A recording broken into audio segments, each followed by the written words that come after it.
her other mother. We would probably both beg to differ, But Bailey actually had some of the most thoughtful questions about your book writing process. Aww.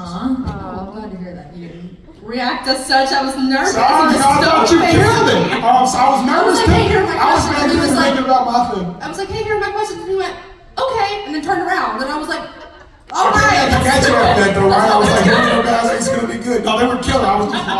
You see, I got my little notepad. I came out here nervous. I think it's funny watching him with a notepad because this man freestyles life. Oh, I love it. Okay, so the fact that he has a notepad. This is my wife. This is one thing you don't want to fuck with. You know what I'm saying? She gave me one job. It was come out here and talk about the book. Don't blow it.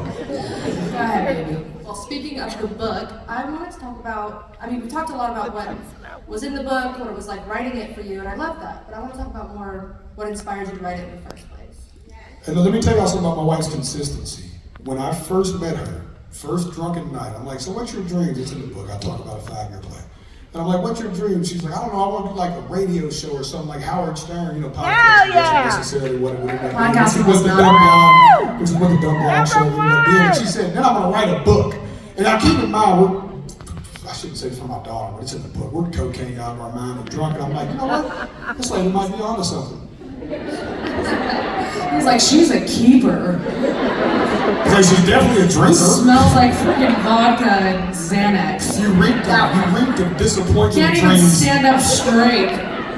I want to marry that one. Go ahead, kid. Well, I think it's your turn. She has Oh, she has sorry. been Okay, making so her own what made me want to write a book? So I have always loved writing. It's so cathartic for me, and like English was like one of my only really good classes that I never failed. And I just loved like creative writing, and I loved always being able to express myself. I used to write poetry and stuff like that. So I didn't know that I would ever be telling my life story, but I knew that I wanted to write some sort of a book. Number one in the world. I love you guys so much. So when I got with my agent Sloan, actually, and I started telling her a little bit about my life, she's like, oh, we're writing a fucking book.